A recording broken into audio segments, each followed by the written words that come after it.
Évangile selon Matthieu, chapitre 10.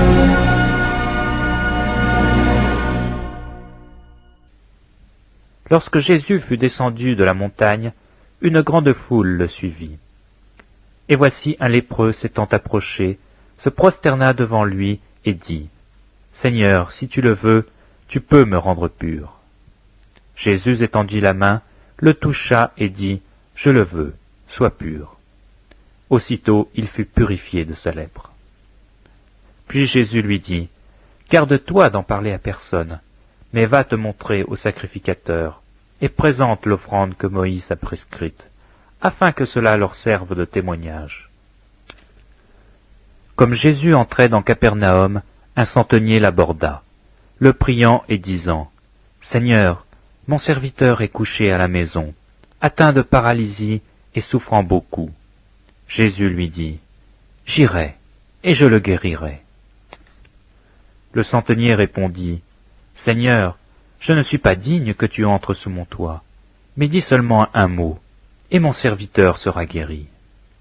Car moi qui suis soumis à des supérieurs, j'ai des soldats sous mes ordres, et je dis à l'un, va, et il va, à l'autre, viens, et il vient, et à mon serviteur, fais cela, et il le fait. » Après l'avoir entendu, Jésus fut dans l'étonnement, et il dit à ceux qui le suivaient, « Je vous le dis, en vérité, même en Israël, je n'ai pas trouvé une aussi grande foi. Or je vous déclare que plusieurs viendront de l'Orient et de l'Occident et seront à table avec Abraham, Isaac et Jacob dans le royaume des cieux. Mais les fils du royaume seront jetés dans les ténèbres du dehors, où il y aura des pleurs et des grincements de dents. » Puis Jésus dit au centenier, « Va, qu'il te soit fait selon ta foi. » Et à l'heure même, le serviteur fut guéri. Jésus se rendit ensuite à la maison de Pierre, dont il vit la belle-mère, couchée et ayant la fièvre. Il toucha sa main, et la fièvre la quitta. Puis elle se leva et le servit. Le soir, on amena auprès de lui plusieurs démoniaques. Il chassa les esprits par sa parole, et il guérit tous les malades, afin que s'accomplît ce qui avait été annoncé par Ésaïe le prophète. Il a pris nos infirmités, et il s'est chargé de nos maladies. Jésus, voyant une grande foule autour de lui, donna l'ordre de passer à l'autre bord. Un scribe s'approcha et lui dit, « Maître, je te suivrai partout où tu iras. » Jésus lui répondit, « Les renards ont des tanières, et les oiseaux du ciel ont des nids, mais le Fils de l'homme n'a pas où reposer sa tête. » Un autre d'entre les disciples lui dit, « Seigneur, permets-moi d'aller d'abord ensevelir mon Père. » Mais Jésus lui dit, « Suis-moi, et laisse les morts ensevelir leurs morts. » Il monta dans la barque, et ses disciples le suivirent.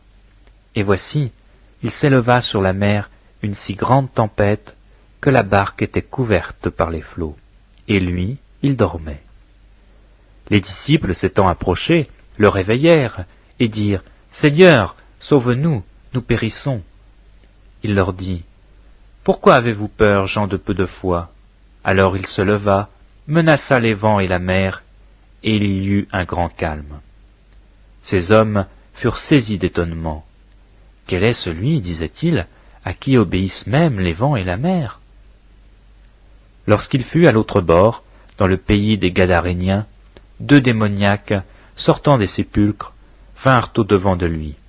Ils étaient si furieux que personne n'osait passer par là. Et voici, ils s'écrièrent, « Qu'y a-t-il entre nous et toi, Fils de Dieu? Es-tu venu ici pour nous tourmenter avant le temps ?» Il y avait loin d'eux un grand troupeau de pourceaux qui paissaient. Les démons priaient Jésus, disant, « Si tu nous chasses, envoie-nous dans ce troupeau de pourceaux. » Il leur dit, « Allez !» Ils sortirent et entrèrent dans les pourceaux. Et voici tout le troupeau se précipita des pentes escarpées dans la mer, et ils périrent dans les eaux. Ceux qui les faisaient paître s'enfuirent et allèrent dans la ville raconter tout ce qui s'était passé et ce qui était arrivé aux démoniaques. Alors toute la ville sortit à la rencontre de Jésus, et dès qu'ils le virent, ils le supplièrent de quitter leur territoire.